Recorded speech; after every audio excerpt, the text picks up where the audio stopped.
يا أيها الناس اتقوا ربكم الذي خلقكم من نفس واحدة وخلق منها زوجها وبث منهما رجالا كثيرا ونساء واتقوا الله الذي تساءلون به والأرحام ان اللہ کان علیکم رقیبا۔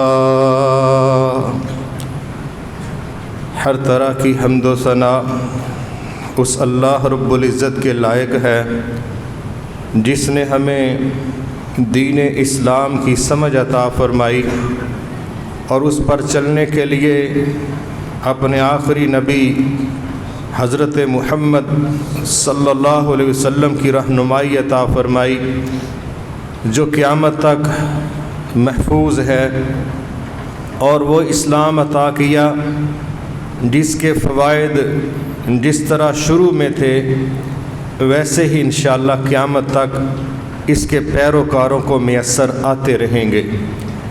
رسول اللہ صلی اللہ علیہ وسلم نے فرمایا سب سے بہترین بات اللہ تعالیٰ کی بات ہے، اور سب سے بہترین طریقہ حضرت محمد صلی اللہ علیہ وسلم کا طریقہ ہے۔ آپ نے فرمایا ہر وہ عمل جو اپنی طرف سے دین اسلام کا حصہ بنا دیا جائے وہ بدعت ہے، ہر بدعت گمراہی ہے، اور ہر گمراہی جہنم میں لے جانے کا باعث ہے۔ اللہ ہمیشہ ہم سب کو اسے اپنی پناہ میں رکھے۔ بطور مسلمان دنیا میں آگے بڑھنے کے لیے اور بالخصوص اپنے اللہ کو دنیا میں راضی کر کے آخرت میں اس کا صلہ پانے کے لیے ہماری جو بہت بڑی ضرورت ہے وہ اپنے نبی صلی اللہ علیہ وسلم کے متعلق زیادہ سے زیادہ جاننا، ان کی بات کو ماننا اور استطاعت کے مطابق اس پر عمل کرنا ہے۔ اسی چیز کو بنیاد بناتے ہوئے ہم نے یہ چاہا کہ کیوں نہ ہم نبی صلی اللہ علیہ وسلم کی سیرت مبارکہ پر ایک ایسی سیریل شروع کریں خطبات جمعہ کی کہ جو نہ صرف ہمارے ایمان کی تازگی کی وجہ بنے بلکہ ہمیں پتہ چلے کہ اس دنیا کی سب سے عظیم ہستی نے اپنا جو سفر شروع کیا تھا وہ کس طرح کے خوفناک مراحل سے گزر کر آپ نے استقامت کے ساتھ عبور کیا۔ اس میں کوئی شک نہیں کہ نبوتیں محنت کر کے نہیں ملتی، یہ اسلام کا اصول ہے کہ اللہ تعالیٰ جس کو چاہتا ہے عطا کرتا ہے، لیکن کوئی یہ کہے کہ بہت زیادہ عبادت کر کے کوئی بندہ نبی بن سکتا ہے، ایسا نہیں۔ یہ کہا جاتا ہے کہ یہ کسبی عمل نہیں، وہبی ہے، یہ کوئی محنت کر کے حاصل نہیں کر سکتا، یہ اللہ کی عطا ہے، اور یہ سلسلہ ختم ہو چکا ہے۔ مگر نبی صلی اللہ علیہ وسلم نے بطور انسان، بطور سید البشر، جو انسان ہونے کے ناطے آپ کو فیس کرنا پڑا، مگر اس کے باوجود جس طرح آپ نے حوصلہ، جرت، استقامت، صبر، ان چیزوں کا استعمال کر کے اپنی منزل کو پایا، اسی کو اللہ نے فرمایا تھا لَقَدْ كَانَ لَكُمْ فِي رَسُولِ اللَّهِ أُسْوَةٌ حَسَنَةٌ، تمہارے لیے میرے رسول کی زندگی میں بہترین نمونہ ہے۔ تو نمونے کی تب ہی سمجھ آئے گی جب سنیں گے، پڑھیں گے اور کوشش کریں گے کہ اس کے مطابق ہمارا عمل بھی ہو سکے۔ پچھلے خطبہ جمعہ میں ہم نے بڑے اختصار کے ساتھ یہ بات رکھنا چاہی کہ نبی صلی اللہ علیہ وسلم نے 25 سال کی عمر میں حضرت خدیجہ رضی اللہ تعالیٰ عنہ کے ساتھ نکاح کیا ہے، اور اماں جی خدیجہ رضی اللہ تعالیٰ عنہ کا غلام، اس نے ساری سٹوری بتائی تھی کہ کس طرح سفر کے دوران ان کے معاملات میرے سامنے آئے، ایمانداری، پرہیزگاری، سچائی اور صبر اور متانت اور وقار، اور پھر جس طرح میں نے دیکھا کہ ان پر بادل سائے کیے ہوئے ہیں، جس طرح یہ لوگوں کے ساتھ ڈیلنگ کرتے تھے، تو یہ سارے اوصاف جب آپ کے سامنے آئے تو انہوں نے پھر نکاح کا پیغام بھیجا جو نبی صلی اللہ علیہ وسلم نے اپنے چچا سے ڈسکس کیا اور المختصر یہ نکاح ہو گیا۔ 15 سال شادی کے بعد گزر گئے، آپ بالکل جب اس مرحلے کے قریب آئے جو نبوت کا تھا، تو اس سے پہلے چند واقعات رونما ہوئے، اس کا ہم تذکرہ کر چکے، لیکن اب وحی کے نزول کا موقع ہے اور آپ کی روٹین یہ بن گئی تھی، 40ویں سال کے قریب آپ کی یہ روٹین بن چکی تھی کہ آپ غار حرا میں کچھ دنوں کے لیے قیام کرتے۔ بعض روایات سے پتہ چلتا ہے کہ آپ 1 مہینہ وہاں پر رکتے اور وہاں پر کس طرح کی عبادت کرتے، اس کی کوئی واضح دلیل اور آثار تو نہیں ملتے، البتہ باقی شواہد سے پتہ چلتا ہے کہ دین ابراہیمی کے جو آثار تھے، باقیات تھیں، آپ اس سوچ اور نظریے پر چل رہے تھے۔ المختصر جبرائیل علیہ السلام آپ کے پاس تشریف لائے اور آپ پر پہلی وحی کے نزول کا جو مرحلہ تھا، اس سلسلے میں جبرائیل علیہ السلام نے آپ کو کہا اقرا، پڑھیے۔ آپ نے کہا میں تو پڑھا ہوا نہیں ہوں۔ جبرائیل علیہ السلام نے آپ کو گلے سے لگا کے دبایا، آپ کہتے ہیں کہ حتیٰ کہ انہوں نے مجھے تھکا دیا، پھر پیچھے ہٹا کے کہنے لگے پڑھیے۔ میں نے کہا میں تو پڑھا ہوا نہیں ہوں۔ پھر انہوں نے پیچھے ہٹا کے دوبارہ جب گلے لگایا، پھر یہی بات کی، تیسری دفعہ پھر یہی مسئلہ، پھر انہوں نے 3 دفعہ جب گلے لگا کے دبا کے بھینچ کے اپنے سینے سے چمٹا کے ہٹا کے کہا اب پڑھیے، تو پھر آپ نے پڑھا۔ اس وقت آپ پر یہ پہلی وحی نازل ہوئی کہ اپنے رب کے نام سے پڑھیے، اس کی عزت، اس کا اکرام، اس کو سمجھیے، بیان کیجئے، جس نے انسان کو جمع ہو خون سے پیدا کیا ہے، اس کو پڑھیے، یہ رب کی پہچان ہے۔ بہرحال یہ وحی اتری، نبوت کا تاج تو آپ کے سر پر رکھ دیا گیا۔ پہلی وحی باقاعدہ اس طرح نازل ہو گئی کہ جس کو سمجھا جا سکتا تھا، محسوس کیا جا سکتا تھا۔ اس سے پہلے آپ پر خواب آپ کو نظر آتے تھے، یہ بھی وحی کی ایک قسم ہوتی، اور جو خواب آپ دیکھتے اگلے دن وہ پورا سچا نظر آتا۔ لیکن یہ جو مرحلہ تھا جبرائیل علیہ السلام کی ملاقات کا اور پھر علم کی شیئرنگ کا، یہ بڑا واضح قسم کا تھا، جس میں کسی طرح کا کوئی شک و شبہ اس کا تصور نہیں تھا۔ تو آپ واپس آئے، حضرت خدیجہ رضی اللہ تعالیٰ عنہ سے ساری بات کی، پریشان بھی تھے آپ اس مرحلے پر کہ جب آپ نے محسوس کیا کہ کوئی نقصان نہ ہو جائے، یہ جو منظر رونما ہوا ہے یہ پتہ نہیں کس طرح کا معاملہ ہے۔ تو اماں جی خدیجہ رضی اللہ تعالیٰ عنہ جو بڑی گہری سوچ کی مالک تھیں اور واقعی ویرنی قسم کی عورت تھیں، انہوں نے آپ کو قسم اٹھا کے کہا کہ اللہ واللہ، اللہ کی قسم، اللہ آپ کو کبھی ضائع نہیں کرے گا، اس لیے کہ جو وقت میرا آپ کے ساتھ گزرا ہے، میں نے جس طرح کا آپ کو پایا ہے، اس طرح کے بندے اللہ ضائع نہیں کرتا، کیونکہ اللہ کا تصور تو چلتا آ رہا تھا۔ انہوں نے اللہ پر توکل کرتے ہوئے یہ باتیں کہیں کہ آپ کی صفات یہ ہیں، آپ صلہ رحمی کرتے ہیں، رشتہ داریاں توڑنے والے نہیں، جو کما نہیں سکتے کمائی آپ کرتے ہیں، خرچ ان پر کرتے، جو مصیبت زدہ ہو، دکھی ہو، آپ اس کا دکھ شیئر کرتے ہیں، اس کی مدد کرتے، آپ حق بات کہتے ہیں۔ اس طرح کے بندے کو اللہ کبھی ضائع نہیں کرے گا۔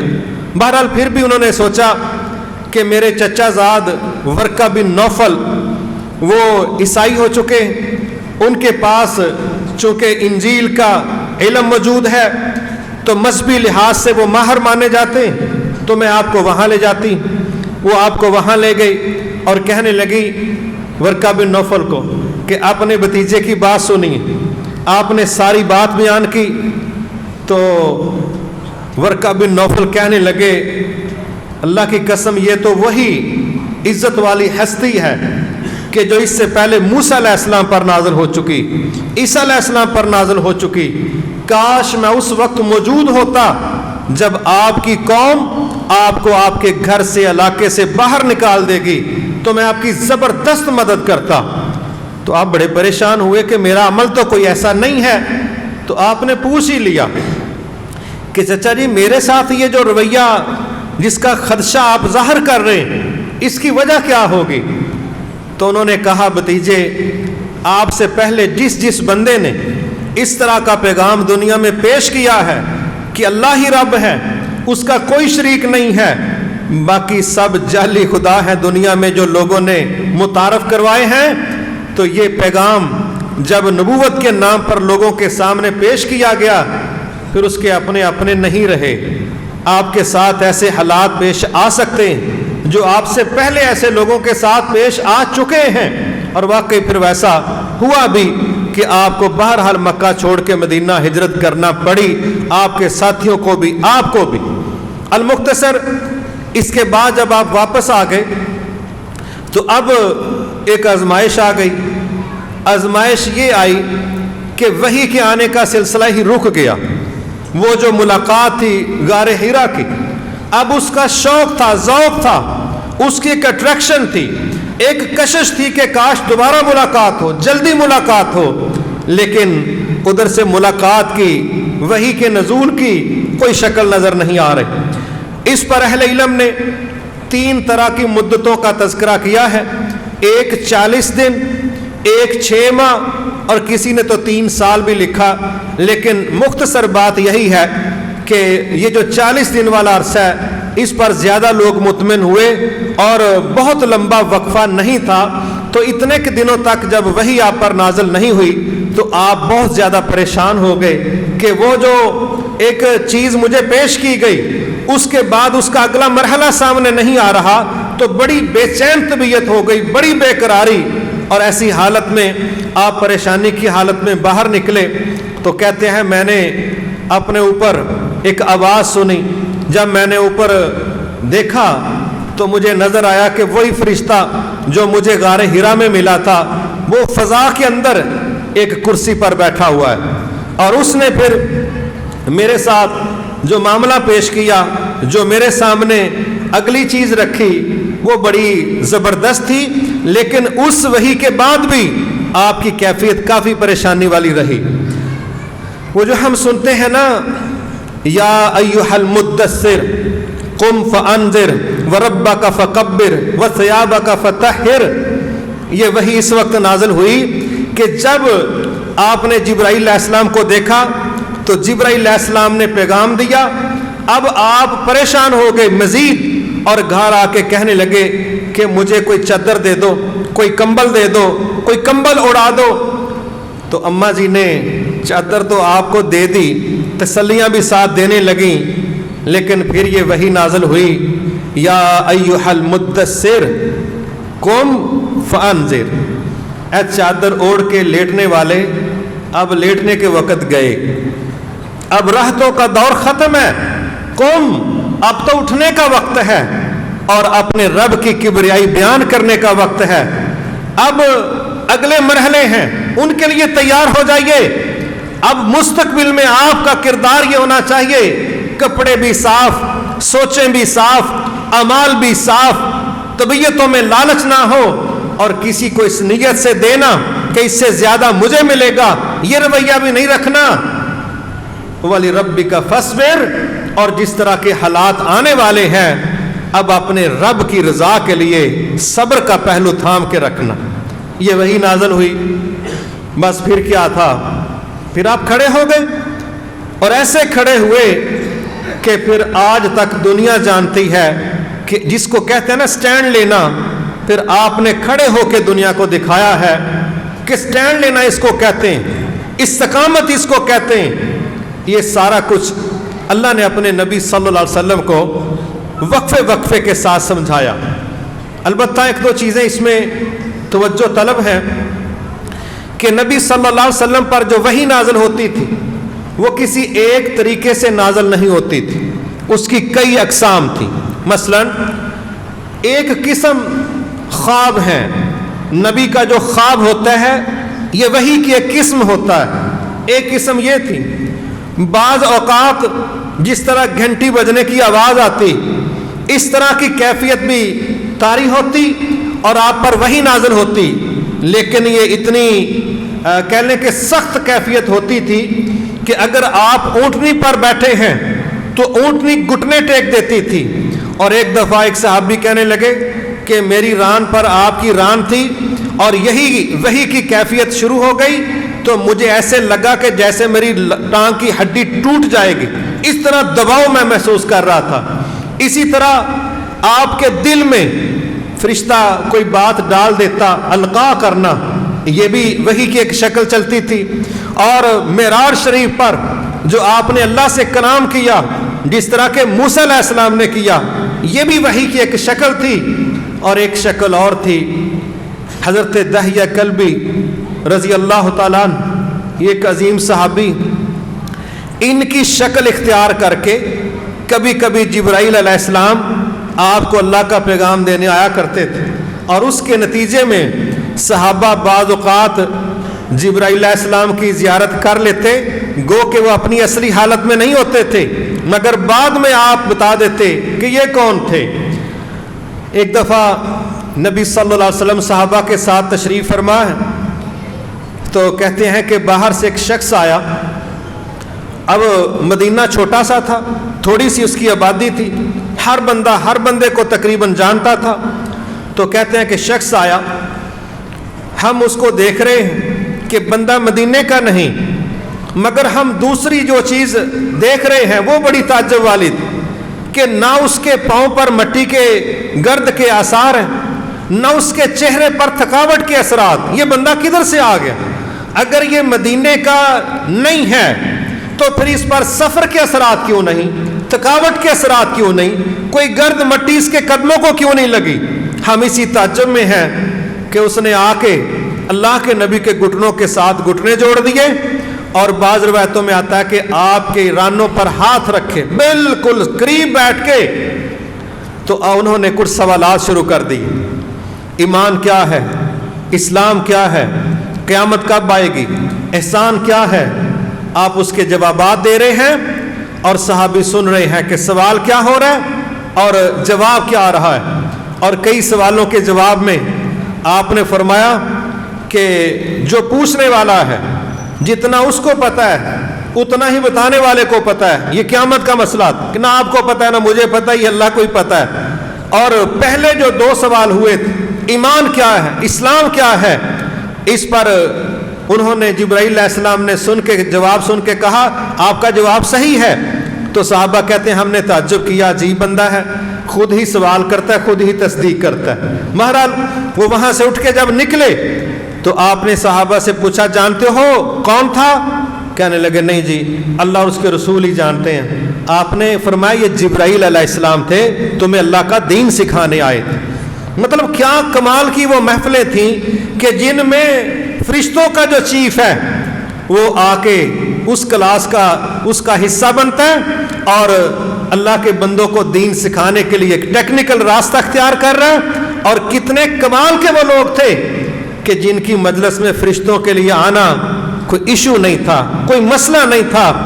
اللہ تعالی ہمیں بھی فرشتوں کا نصیب عطا فرمائے، ساتھ نصیب فرمائے، کیونکہ کئی اعمال ایسے ہیں جب مسلمان وہ کرتا ہے تو فرشتے نازل ہوتے ہیں۔ اللہ ہمیں ایسے اعمال کی توفیق عطا فرمائے۔ اب جب یہ مرحلہ سامنے آتا ہے کہ وحی کی مختلف قسمیں آپ فیس کر رہے ہیں، اب آپ کو جو آرڈر دیا جا رہا ہے وہ بڑا خاص تھا کہ آپ کے کیریئر کا آغاز ہے، آپ کے کیریئر کا آغاز ہے۔ آپ نے نظریے کے لحاظ سے کیا کرنا ہے، عقیدے کے لحاظ سے کیا کرنا ہے، کردار کے لحاظ سے کیا کرنا ہے، اخلاق کے لحاظ سے کیا کرنا ہے، معاملات کے اندر کیا کرنا ہے۔ یقین کریں یہ جو 6-7 آیات ہیں نا، اس میں اللہ تعالیٰ نے واقعی چند الفاظ کے اندر سارا مستقبل کا کیریئر اور کیریئر کونسلنگ یہ ساری اللہ تعالیٰ نے کروا کے رکھ دی کہ آپ نے کرنا کیا ہے اور آپ کا کردار کس طرح ہوگا اور نظریہ کیا پیش کرنا ہے اور اپنے معاملات کس طرح سیٹل رکھنے ہیں۔